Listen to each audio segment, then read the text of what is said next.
So this year I got to know a new plant, and it's one that goes by many different names. Just to give a few examples, serviceberry, Juneberry, shadbush, and Saskatoon are some common names for this plant.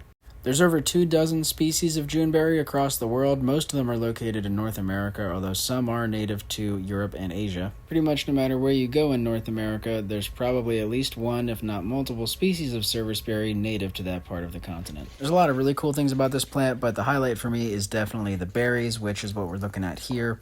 They have a unique flavor. They're kind of blueberry-esque. I've heard people describe them in a lot of different ways, but the flavor that I get, or the description I like, is it's almost a mix of a blueberry and a strawberry in flavor. They're just so good. Another really cool thing is that they can produce fruit prolifically and be very healthy in a wide range of soils. So unlike blueberries, which they seem similar to in some ways, they're not closely related to blueberries, but they look like them. Juneberries can grow on a wide variety of soil. They're not picky. They can grow in urban sites with heavy pollution or compaction. Like most plants, the better soil conditions you give them, the more that they'll thrive. But it's important to note that serviceberry, Juneberry, they can thrive in some pretty tough places. If you want to collect a lot of berries, you can experiment with putting down a tarp or a sheet and shaking the branches. Be sure to be gentle with these shrubs. You don't want to snap any branches off or damage them, but if you give them a gentle shaking, a lot of the berries will fall down onto the sheet.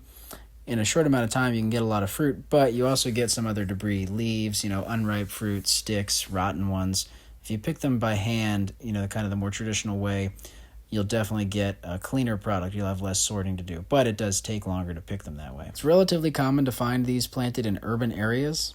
Folks have realized how well they do in urban areas. They support birds, they're native, so it's an obvious choice when you're planting native trees in public spaces. So if you're looking for one to pick fruit, that's what I would honestly recommend. They do grow in the woods and wild places too, but you'll often find them in full sun producing lots of berries in urban sites. They're easily accessible. If you're interested in collecting seed, one thing you could consider is sweeping up a lot of the seed that falls onto the sidewalk. That can be an easy way to get fruits for seed. It doesn't matter that they're all dirty and smushed because you just want the seed. Now, I haven't seen all the species and all the cultivated varieties of serviceberry, but from what I have seen, the berries seem to ripen not uniformly. In other words, they tend to ripen over a course of a few weeks where I'm at. And although they're called Juneberries because that's when they're ripe in other parts of the world, down here, their berries are pretty much gone by the start of June. They're really Mayberries where I'm at. Because they're in the rose family and so related to things like apples, they can be susceptible to rust and fire blight. I've seen some trees that are hit really hard by this and others like this one here that have very, very minimal damage. And while we're mentioning all the different species and varieties, they really encompass a wide range of forms. So some, like these shrubs here, they're, as I said, shrubby. There are also multiple stems on this shrub. But some serviceberry will grow more like a true tree, reaching heights of upwards of 60 feet. There are even some species of Juneberry that top out at about 2 or 3 feet, so they can be very short, very tall, very in the middle. Anyway, I was already interested in serviceberry before trying the fruits, but now that I've tried the fruits this year, I'm obsessed, and I'm trying to plant as many as I can. And so I want to talk a little bit about how I plant them, process the seed, plant the seed, all that sort of stuff. Generally, with any native plant that has a fruit that ripens when it's still warm out, I like to put them into a warm, moist stratification and then a cold stratification, because that's what would happen to them in nature. The seed would be eaten and then pooped out or fall to the ground and rot and sit there all summer in the heat, and then it would go through winter. And so for serviceberries, the way that I'm basically accomplishing this, or mimicking this rather, is that I'm mashing up the fruit and then I'm spreading it into beds, prepared beds with, leaf compost or soil or something, and then covering them with a very light dusting of soil and then maybe some sort of light mulch like pine needles. I'm definitely not using wood chips or heavy mulches or deep mulches because the seed are so small. I don't want to smother them. And then, I might water that pot occasionally, but other than that, I'm just leaving it alone and assuming that the berries or the seeds will sprout next spring. Alternatively, you can really try to clean the seeds, separate the seeds from the pulp, and then you could store the seeds in the fridge, try to do a stratification that way, and then plant them out next spring.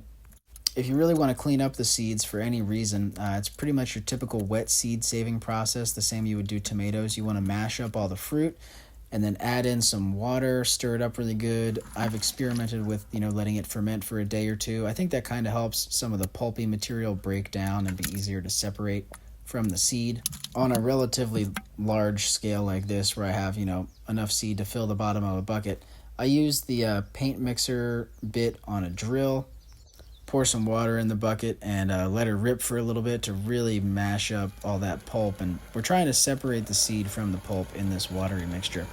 It does help to have a lid like this that's kind of just loosely attached, but that still lets the drill bit spin, because otherwise the water that's filled with seeds likes to splash everywhere. And then the other thing I wanted to point out, I didn't take much footage of this, but it's a very similar process and time of year for mulberry. So mulberry in my area start coming in around the same time as the Juneberry. They're also a small fruit that's loaded with seed, and so you can process the seed and plant the seed in a pretty similar way.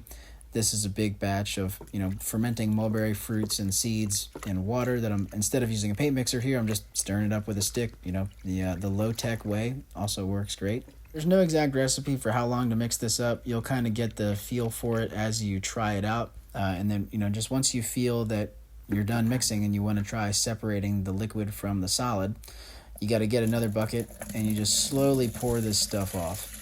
You can see that there's both liquids and solids pouring off. Now, if you mix things thoroughly and if you do this part very slowly, the idea is that most of those solids are going to be pulp material that you don't want, or seeds that are floating. And the seeds that are floating have a higher likelihood of being immature or not fully filled than the seeds that sink.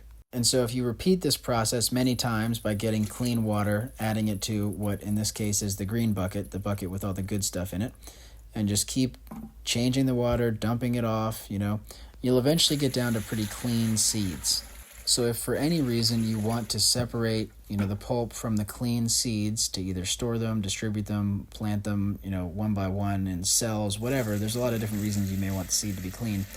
This is a good method. Now, what I like to do is I like to collect all of this pulpy water throughout the process for a few reasons. One is, especially that first flush of water, it has a lot of seed in there.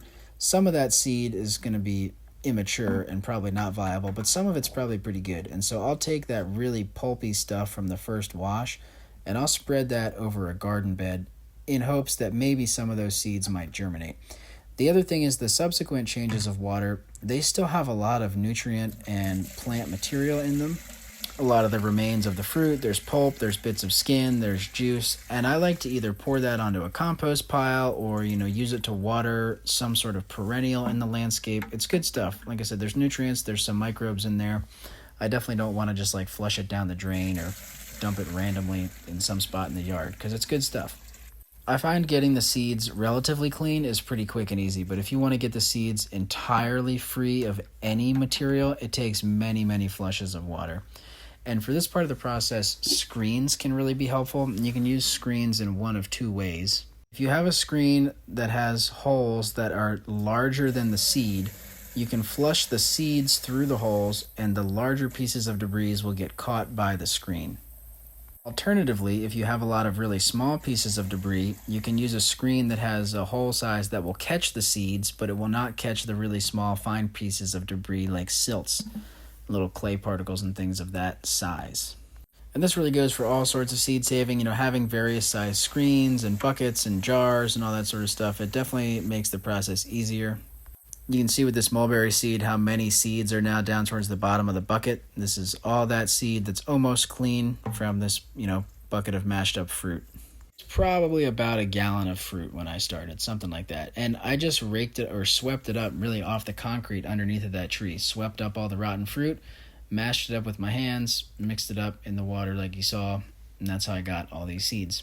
Actually, thinking back, probably less than a gallon of fruit went into this seed saving batch because I did take some of that fruit and mash it up and sow it directly into garden beds.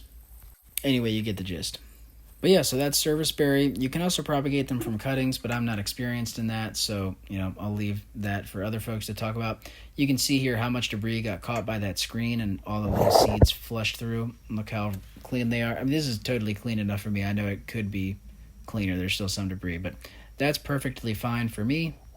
Here's some of the serviceberry seed that I processed, and very likely you'll be seeing some of this seed for sale on the website soon. Anyway, if you're still with me, thanks for being here. I hope you liked the video, and we'll end on what some of these serviceberry flowers look like in early spring. This one's in the woods, growing in the shade, still putting on a lot of flowers.